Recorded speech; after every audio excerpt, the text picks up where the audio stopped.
शिव पुराण विद्येश्वर संहिता 15वां अध्याय। देश, काल, पात्र और दान का विचार। ऋषियों ने कहा, समस्त पदार्थों के ज्ञाताओं में श्रेष्ठ सूत जी हमसे देश, काल और दान का वर्णन करें। देश का वर्णन। सूत जी बोले, अपने घर में किया देव यज्ञ शुद्ध ग्रह के फल को देने वाला होता है। गौशाला का स्थान घर में किए गए देव यज्ञ से 10 गुना, जबकि जलाशय का तट गौशाला से 10 गुना है। एवं जहाँ तुलसी, बेल और पीपल वृक्ष का मूल हो, वह स्थान जलाशय तट से भी 10 गुना महत्व देने वाला है। देवालय उससे भी अधिक महत्व रखता है। देवालय से 10 गुना महत्व रखता है तीर्थ भूमि का तट। उससे भी श्रेष्ठ है नदी का किनारा तथा उसका 10 गुना उत्कृष्ट है तीर्थ नदी का तट।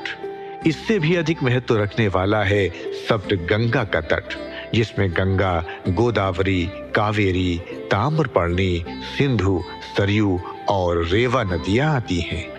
इससे भी 10 गुना अधिक फल समुद्र का तट और उससे भी 10 गुना अधिक फल पर्वत चोटी पर पूजा करने से होता है। और सबसे अधिक महत्व का स्थान वो होता है जहां मन रम जाए। काल का वर्णन। सतयुग में यज्ञ, दान आदि से संपूर्ण फलों की प्राप्ति होती है। त्रेता में तिहाई, द्वापर में आधा, कलयुग में इससे भी कम फल प्राप्त होता है। परंतु शुद्ध हृदय से किया गया पूजन फल देने वाला होता है। इससे 10 गुना फल सूर्य संक्रांति के दिन, उससे 10 गुना अधिक फल तुला और मेष की संक्रांति में तथा चंद्र ग्रहण में उससे भी 10 गुना फल मिलता है।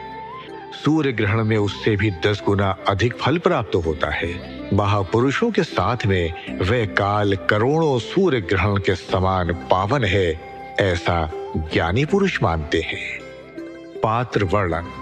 तपोनिष्ठ योगी और ज्ञान निष्ठ योगी पूजा के पात्र होते हैं, क्योंकि ये पापों के नाश के कारण होते हैं। जिस ब्राह्मण ने 24 लाख गायत्री का जाप कर लिया हो, वह भी पूजा का पात्र है। वह संपूर्ण काल और भोग का दाता है। गायत्री के जाप से शुद्ध हुआ ब्राह्मण पर पवित्र है। इसलिए दान, जाप, होम और पूजा सभी कर्मों के लिए वही शुद्ध पात्र है। स्त्री या पुरुष जो भी भूखा हो, वही अन्न दान का पात्र है। जिसे जिस वस्तु की इच्छा हो, उसे वह वस्तु बिना मांगे ही देती जाए, तो दाता को उस दान का पूरा फल प्राप्त होता है। याचना करने के बाद दिया गया दान आधा ही फल देता है। सेवक को दिया दान चौथाई फल देने वाला होता है। दीन ब्राह्मण को दिए गए धन का दान दाता को इस भूतल पर 10 वर्षों तक भोग प्रदान करने वाला है। वेद वेता को दान देने पर वह स्वर्ग लोक में देवताओं के वर्ष से 10 वर्षों तक दिव्य भोग देने वाला है। गुरु दक्षिणा में प्राप्त धन शुद्ध द्रव्य कहलाता है। इसका दान संपूर्ण फल देने वाला है। क्षत्रियों का शौर्य से कमाया हुआ, वैश्यों का व्यापार से आया हुआ और शूद्रों का सेवा वृत्ति से प्राप्त किया धन उत्तम द्रव्य है। दान का वर्णन।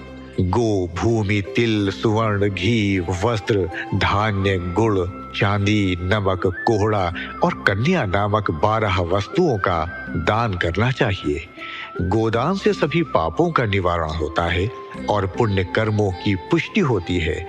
भूमि का दान परलोक में आश्रय का देने वाला होता है। तिल का दान बल देने वाला तथा मृत्यु का निवारक होता है। सुवर्ण का दान वीर्यदायक और घी का दान पुष्टिकारक होता है। वस्त्र का दान आयु की वृद्धि करता है। धान्य का दान करने से अन्न और धन की समृद्धि होती है। गुड़ का दान मधुर भोजन की प्राप्ति कराता है। चांदी के दान से वीर्य की वृद्धि होती है। लवण के दान से षडस भोजन की प्राप्ति होती है। कोहड़ा या कूष्मांडा के दान को पुष्टिदायक माना जाता है। कन्या का दान आजीवन भोग देने वाला होता है। जिन वस्तुओं से श्रवण आदि इंद्रियों की तृप्ति होती है, उसका सदा दान करें। वेद और शास्त्र को गुरुमुख से ग्रहण करके कर्मों का फल अवश्य मिलता है। इसे ही उच्च कोटि की आस्तिकता कहते हैं। भाई, बंधु अथवा राजा के भय से जो आस्तिकता होती है वह निम्न श्रेणी की होती है। जिस मनुष्य के पास धन का अभाव है वो वाणी और कर्म द्वारा ही पूजन करे। तीर्थ यात्रा और व्रत को शारीरिक पूजन माना जाता है। तपस्या और दान मनुष्य को सदा करने चाहिए। देवताओं की तृप्ति के लिए जो कुछ दान किया जाता है वह इस प्रकार के भोग प्रदान करने वाला है। इससे इस लोक और परलोक में उत्तम जन्म और सदा सुलभ होने वाला भोग प्राप्त होता है। ईश्वर को सब कुछ समर्पित करने एवं बुद्धि से यज्ञ व दान करने से मोक्ष की प्राप्ति होती है।